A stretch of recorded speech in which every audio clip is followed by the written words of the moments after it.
হারুন বিপ্লব সহ অসংখ্য যারা সহযোগী ছিল সবার নাম উল্লেখ করি। আপনারা কিসের মামলা করেছেন? আমরা হত্যা মামলা করেছি, হত্যা প্রচেষ্টা মামলা। এই মামলা গ্রহণ করেছেন, মামলার তারিখ আমার লয়ারের কাছে আছে এবং হুকুম সে যার দ্বারা হুকুমে হসুক, আমি যাকে দেখেছি তাকে আসামি করি। বাংলাদেশের মানুষকে হত্যাকারী, বাংলাদেশের সংবিধান নষ্টকারী, বাংলাদেশে মানবাধিকার লঙ্ঘনকারী, বাংলাদেশের সব সংবাদপত্র বন্ধকারিণী শেখ হাসিনা ওয়াজেদ 16টি বছর বাংলাদেশে বিনা ভোটে সরকার হয়ে নিপীড়ন নির্যাতন চালিয়েছিল।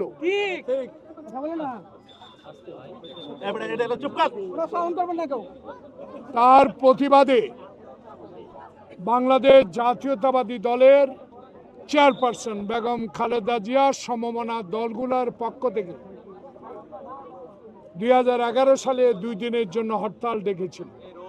সে হরতাল চলাকালীন সময় আমার সহযোদ্ধা যারা আমার সাথে আছে, নাম বলবো, তাদেরকে নিয়ে আমি শেরেবাংলার জাতীয় সংসদ ভবন থেকে একটা মিছিল নিয়ে ফার্মগেটের উদ্দেশ্যে রওনা দিচ্ছিলাম। তখন এই আজকের অতিরিক্ত পুলিশ কমিশনার হারুন এবং তৎকালীন তেজগাঁর উপর সহকারী না কি ছিলেন বিপ্লব বড়ুয়া, বিপ্লব কুমার ও তার অধীনস্থ সকল পুলিশ অফিসার ও সিপাহীগণকে নিয়ে আমাদেরকে বাধা দেয়, আপনারা সংসদ ভবন থেকে 1 মিনিটও বের হতে পারবেন না। কথা কাটাকাটি এক পর্যায়ে আমরা যখন বেরিয়ে পড়লাম, তখন হঠাৎ আমি দেখি আমার মাথায় রক্ত।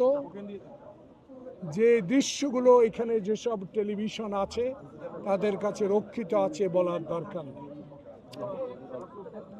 আমাকে লাঠিপিটা করে মাথা আঘাত করেছে, আমার লিগামেন্ট ছিঁড়ে দিয়েছে এবং একটু পিছনে যান আমি একটু দেখাই, এবং লাঠির আঘাতে দেখুন, লাঠির আঘাতে আমার বাম কিডনি অচল হয়ে গেছে। সেটা আমেরিকা সিঙ্গাপুরে চিকিৎসা করানো হয়েছে। আমার বন্ধু আশরাফ উদ্দিন নিজান নির্দেশ প্রাপ্ত হয়ে একটি মামলা দায়ের করতেই আসছিলেন এই শেরেবাংলা নগরে। তখনকার পুলিশ কর্মকর্তা ভিতরেও ঢুকতে দেন, মামলা নেন নাই, মামলা কোর্টে করা হয়েছে। সেই মামলা তদন্ত হয়ে 3 দিনের মাথায় সেই মামলা বাতিল করে দেওয়া হয়েছে। কিন্তু দুর্ভাগ্য বন্ধুরা, প্রিয় সাংবাদিক বন্ধুগণ যারা আমার সামনে ডানে বামে আছেন, সবাইকে আমি ব্যক্তিগতভাবে চিনি। আমি একজন রাজনৈতিক কর্মী, আমি একজন মুক্তিযোদ্ধা, অস্ত্র ধরে দেশ স্বাধীন করেছি। আমি শিক্ষা প্রতিষ্ঠানের ভিপি জিএস হয়ে এই পর্যন্ত এসেছি, 5 বার এমপি হয়েছি, বিরোধী দলের চিফ হুইপের দায়িত্ব পালন করেছি। এরকম নির্মম আঘাত, নির্মম অত্যাচার আমি আর কোনোদিনও কোনো স্বৈরাচার সরকার করেছি কিনা দেখিনি। তখন আমার বিরুদ্ধে পুলিশ বাদী হয়ে একটা মামলা করেছে, সে মামলা এখনো আমাকে হাজিরা দিতে হয়। এই হলো করুণ ইতিহাস। তাই আজকে আপনাদের প্রশ্নের উত্তর একটাই সরাসরি, আজকে সুযোগ হয়েছে ছাত্র সমাজের রক্তের বিনিময়ে, জনতার রক্তের বিনিময়ে দেশ গণতন্ত্রের পথে এগিয়ে যাচ্ছে। আল্লাহ পাকের কাছে আমি খোকন জন্য আবু সাইদ খোকন সহ যারা এই আন্দোলনে হাসিনার পদত্যাগকে বাধ্য করতে আন্দোলন করে যারা জীবন বিসর্জন দিয়েছেন, আজকে এই শেরেবাংলা নগর থানার সামনে থেকে তাদের জন্য আল্লাহ পাকের কাছে এই জোহরের নামাজের পরপরেই দোয়া করি আল্লাহ পাক জানে তাদের বেশ নসিব।